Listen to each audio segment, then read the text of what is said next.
What's up? It's your boy Allende. Another quick video, another little tip for you guys, man. Something that I want you to pay attention to. Put it on your damn head. Coming into it like the video because it's going to be useful information as always, of course, right?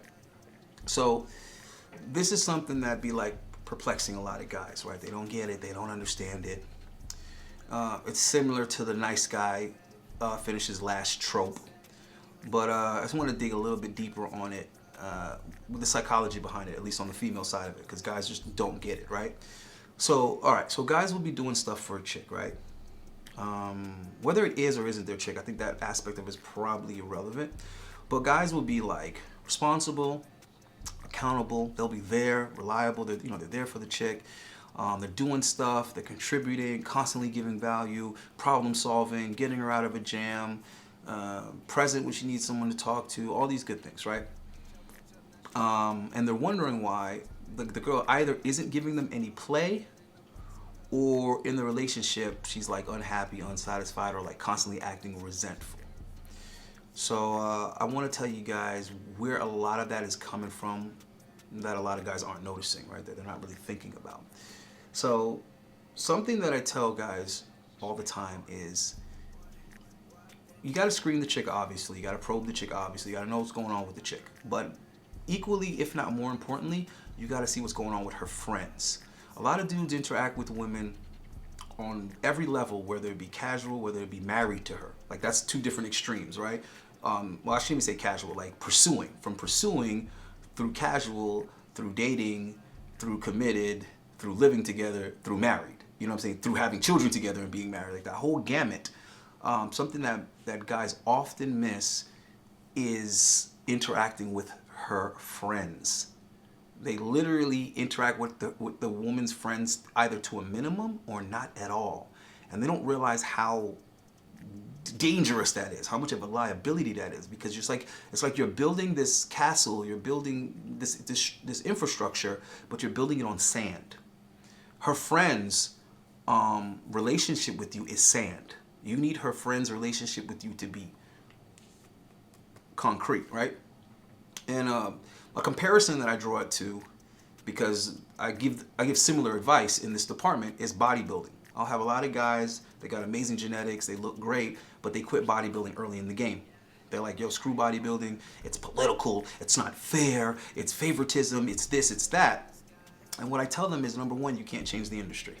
The same way I tell guys, you can't change female nature. You can't change female in-groove preference. You can't change female groupthink. You can't change any of those things. You got to learn how to swim with the current. So what I tell guys is, listen, don't quit bodybuilding because it's political. Learn how to get political. Learn how to network. Learn how to meet the right people and shake the right hands. And a lot of guys say, oh, no, but that's not fair. That's I say, whoa, shut up and just listen for a second. Exercise your ear muscles. I'm not telling you not to be the best bodybuilder that you can be. I'm not telling you not get in the best shape that you can be in. Just like I'm not telling a guy don't be the best boyfriend or husband that you can be. That you could have the best relationship with your chick that you can have. What I'm saying is, when you do all of that and you don't take care of the politics, you're leaving yourself at risk. You're leaving all of your investment now as a risk, bro. It's a liability now. So what I'm saying is, protect your investment. So if you know that you put all the work in at the gym, and you know your posing is incredible, you know you did everything you're supposed to do in that aspect, the last thing that you want to do is not shake the right hands, not follow the right people on social media. You know what I'm saying? Not network with the right people and know the right people, and invest that time and build those relationships, so that when you do get on that damn stage, you don't get robbed, you don't get ignored, you don't get overlooked. You're protecting your investment. You already did the work. Now you're making sure you shake the right hand so everything goes smoothly. That's the same thing with a woman. If you're paying the rent, you're putting it down in the bedroom, you're being faithful, loyal, or whatever, or at least you're not getting caught cheating, you're doing all the right things or whatever that you're supposed to be doing in a relationship, but you neglect to say hi to her friends. You neglect to make small talk with her friends. You neglect to learn about her friends. You neglect to show up for their birthday, to show a little bit of love, buy her around the drinks. Simple stuff, guys. I'm not telling you become besties with her friends. I'm telling you to make a good impression on her friends and then maintain it. That way, when she goes to her friends with whatever, they're not against you. They don't look at you as the enemy. They don't look at you as a stranger or any of those other things. They're like, oh, no, he's cool. Girl, you know, everybody makes mistakes. Oh, girl, maybe that's not what he means. Or give him a chance. Or I don't think that's what he's doing. I think you should give him, you know what I'm saying? That's more the tone that it's going to be if you at least know how to you know, oil her friends up also. Give them a little compliment here and there. Hey, did you change your hair? Oh, this looks good. Looks awesome. And you're going to be out there killing them. You know what I'm saying? Yo, a couple of my friends like you. Yeah, man. A couple of my friends think you're hot as hell, but I don't know. They're scared to say something. Really? It could be bullshit, guys. Stroke their ego. Validate them. Do what you got to do. All I'm saying is protect your investment. I don't care how you do it, but do it. Cover your ass. Because if you don't, I guarantee you it's going to come back to bite you. And think about it this way. You're gonna have a whole group of cheerleaders against you, bro. You're gonna be one person against all her friends. All right, you don't want to be that person. All right, so just you know, be like that. If something comes up, like someone gets you free tickets to something and you don't even want to go, bro, before you give them away or don't even care about them or throw them away or whatever, be smart. Be like, hey, listen, see if your friends want to go to that, and then she'll be like, no, my friends don't want to go to that. Be like, oh, okay, I was just checking.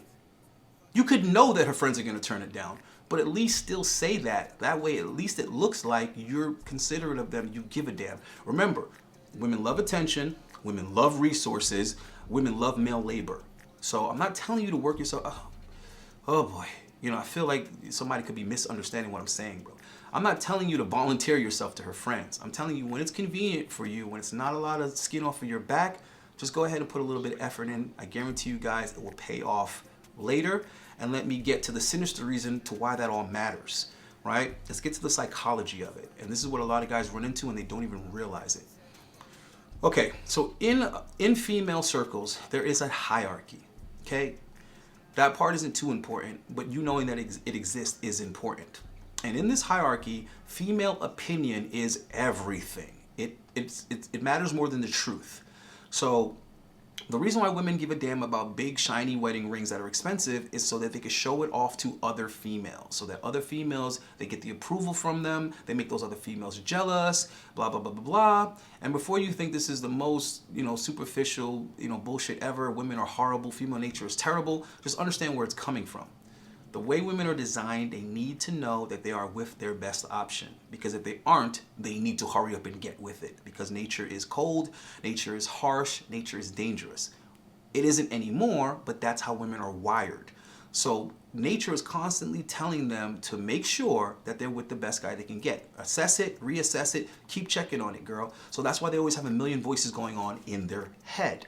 And one of the best ways for a woman to feel like she's with the right guy or she's doing the right thing is other women chiming in and saying, wow, oh my God, girl, it's so beautiful. He must really love you. He must really this, blah, blah, blah, blah. That makes her feel like, okay, I'm with the right guy. Okay, I'm making the right decision. Okay, right? A lot of you guys just think it's because she's like super, super materialistic and she just wants you to spend a bunch of money on a ring just because. No, dude, there's a biological tie-in.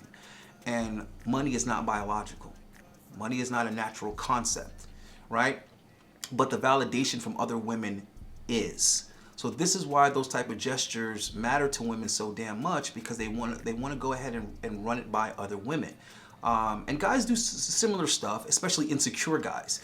They'll get a car and they'll get a muscle car or whatever sports car they get, and they want to see how other guys respond to it. Make sure that they're where they need to be. They're on point. What do you think about this? What do you think about that? Young guys ask those questions all the time, in which case it's okay. It's not necessarily so much insecurity. It's them learning the world, learning manhood, and trying to measure themselves against other men in the world. So they might ask some older guys, hey bro, what do you think about this? Hey, what do you think about that? Because they're not necessarily sure and they need that reassurance, right? They need that pat on the back. They need that validation, right? So women need it too, and they get it from their female peers, guys. So the overall sentiment that I want to get across to you, if I can say it in a more blunt, harsh way, is that women are more interested in getting praise for the guy that they're fucking than they are being ashamed of the guy that's committing to them. So a lot of times there'll be this resentment that you get off of your woman and you don't know why. What's that about? And it's because you're not impressive to her friends. And it's frustrating her. That's why status is so important to women, because they want to be able to say, oh yeah, so remember that guy I was telling you about? The doctor? Yeah, girl, the doctor. So yeah, so he asked me out again, and he's doing this thing for work, and then afterwards he wants me to meet him, so he said he's gonna fly me out. Oh my God, girl, oh my God, you're so lucky. Ooh. So they want that, right? And if you're just this basic average guy, they're not gonna get that from their friends, right? And you're working hard, bro. You're working hard for your money. You're doing your thing. You're good at what you do, but it's average, it's basic. So to you, you're thinking, oh my God, I'm paying the bills. I'm doing this. I'm present. I'm there. Why is this not enough?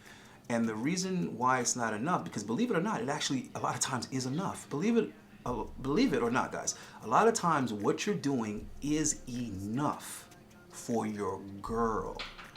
It's not enough for her friends, right? And that is the issue. It's not enough for her friends. So she's getting annoyed. No. So she's getting annoyed at the fact that it's nothing to call home about. It's not impressive to her friends. It's not cool conversation. Nobody wants. Okay, put it this way. Women, when you see women, what are they doing? They're always talking. They're always gossiping. They're always in their little circles, talking, laughing and giggling, entertaining themselves. So imagine women watching a reality TV show where everything in the reality TV show was peaceful, calm, normal, average, polite, predictable. Women wouldn't watch that reality TV show. But they watch it when there's drama, when there's all this epic suspense and da-da! So-and-so cheated on so-and-so. So-and-so threw a glass of water in this other person's face. So-and-so slapped so-and-so. So-and-so cheated on so-and-so. Oh my God, she's pregnant. We don't know who the daddy is. All that shit is so exciting to women, guys. You see what I'm saying? So this is why they get addicted to these reality TV shows, because everything's over the top and dramatized, right? When a girl meets a guy, the guy has to be tall, and he's handsome, and he's rich, and he does this, and he does that, and he has a yacht, and he's never just an average guy, bro. Prince Charming is never just an average guy. You know why? That's not entertaining to women. Women wouldn't watch that movie. 50 Shades of Grey is the most popular book and movie with women for a reason, bro. Because Christian Grey, or whatever the hell his name is, he was in the top, 2%, 1%.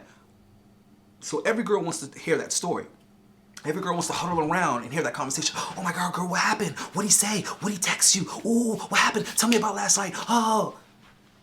Now, if last night was just, yeah, we just hung out, Netflixed and chilled with my boyfriend of 2 years.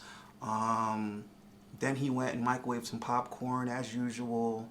Then he came and sat in the bed Indian style as usual. Then eventually he wanted to have sex. I wasn't really in the mood, but I just gave it to him because he comes quickly anyway. So I just gave him some starfish sex as, you guessed it, usual. That's not the story she wants to tell, bro. That's not the story she wants to tell. In fact, she'd rather tell the story of, so then I asked him where he was, and he didn't want to tell me. So then I got his phone, and then I went to his phone, and I was like, open up your phone, give me the password. And then sure enough, he texted this bitch. And could you believe, they would rather tell that, bro. They would rather tell that negative, dramatic story where the guy did something horrible and terrible than say, yeah, so he came home, and we spent time together. And then we cuddled, and it got late, and eventually we fell asleep, and then we woke up and went to work. And you see what I'm saying? They don't want to tell the happy, pleasant, nice, basic, average story, guys. It either has to be some fairy tale romance over the top, or it has to be some guy is cheating on them and doing all this other kind of stuff, bro. Right? So we all know women love drama. So anyhow, I'm just answering that question for a lot of guys, because a lot of guys, they don't get it. They're like, I don't understand, Allende. I'm doing everything I'm supposed to do. I'm paying the bills. I'm doing this. And she's unhappy. She's always miserable. She's always snappy at me. I'm asking her what's wrong. She's like, nothing. Or you should know. And that's what it is, guys. What it is that she's tired of getting around her friends, and she has nothing exciting to say. She has nothing exciting to talk about. There's nothing going on. It's boring. It's predictable. She would rather you guys be going through some type of traumatic shit that she could talk to her friends about, or she would rather break up with you so she can start meeting new guys, so she has all these exciting stories to tell her friends. Now, you and I both know that that's not going to be a good look in the long run, because these guys are going to pound her out. They're not going to actually commit. So all she's going to get is these little exciting stories that last for about a week, and then it's going to be like, so what happened to the doctor? I don't know, girl, he hasn't answered me yet. He didn't call me back. Oh, girl, he ghosted you? So what do? They gonna meet another guy, or another high-profile guys or high-status guy, you know, hollers at them, and then they start the process all over again. Girl, I met this guy, and and he drives this, and he's 6'2", and and then a week later, it's gonna be the same thing. So what's up with the guy, the tall guy that drives the car? I don't know, girl, he hasn't messaged me back yet. Oh, he ghosted you? Reset, do it again, right? So I know it sucks, guys. I know it doesn't make any goddamn sense. That's also why a lot of times in a relationship, a girl would be like, "How come you haven't taken me out? How come you don't do this anymore? How come we don't do anything exciting? How come?" And you're thinking to yourself, "Oh my God, bro, I got so much to do. I gotta work. You want me to like find money to spend on this stuff? What about the mortgage? What about this? What about the insurance? Like, what about the medical coverage? Like, what? Like, I don't have money to just be like doing this spontaneous shit all the time." And she's like a kid. She wants that spontaneous stuff so that she can go impress her friends. You see what I mean? And she wants it to be spontaneous so that when she brings it up in conversation, it's not planned. It's less exciting when she goes to the friends and say, "So I had a talk with my boyfriend. He's saying in a month and a half, he would like to go to Vegas for 3 days. So I'm looking at hotels to book reservations. Also, he is saying that we might go to Aruba sometime next year when he gets vacation. It will be about 4 months. So we have time to plan." It's fucking boring, guys. She doesn't want to do that. She wants to say, "Girl, guess what? What? Oh my God, my man is taking me to Aruba. When? Next weekend, girl? Like, I didn't even know. I don't even know what I'm going to wear. Oh my God, you got to help me pick a bikini. What, girl? We got to get waxed. We got to..." That's what they want, bro. That's what they want. All right, man. So, I'm out of here on this one, guys. I just wanted you to know that women will put more energy, or how would I say this? Let me say it like this. Women prefer, right? This is a better story to women. Women prefer to go brag about the guy that's high status, that's just smashing them, that they just met, that there's no evidence this is gonna go anywhere. They're more excited and more interested in talking about that and showing that off than they are saying, "Hey, my guy is slightly above average. He makes 65K a year, but he loves me. He's loyal, he's committed, he's reliable. I can count on him. He's my rock. He's always there for me. I don't even deserve him, girl. I'm so lucky to have this man." That they don't, you know what I'm saying, guys? They don't give a shit about that. They would rather say, "This random guy that I just met, that's super hot, he's sticking his dick down my throat, and I love it. Will he stick around? Probably not, but it sure is exciting, isn't it, girls?" And that's what they value, dude. And I'm so sorry, guys, that that's the way it is.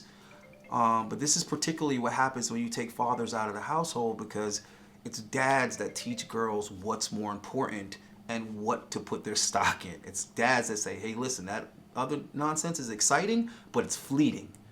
You need to focus on stability, longevity, and legacy. Find a man that you can build that with." It's fathers that teach that lesson, not mothers. All right, guys. Please like the video for me. Please share it with somebody who needs to hear that, that's going through it, that's doing everything for their damn woman and not even getting a thank you. She's rolling her eyes. You know what I mean? He's doing all this and all she does is roll her eyes with boredom. All right, guys, let's help each other. I'm out of here. Peace.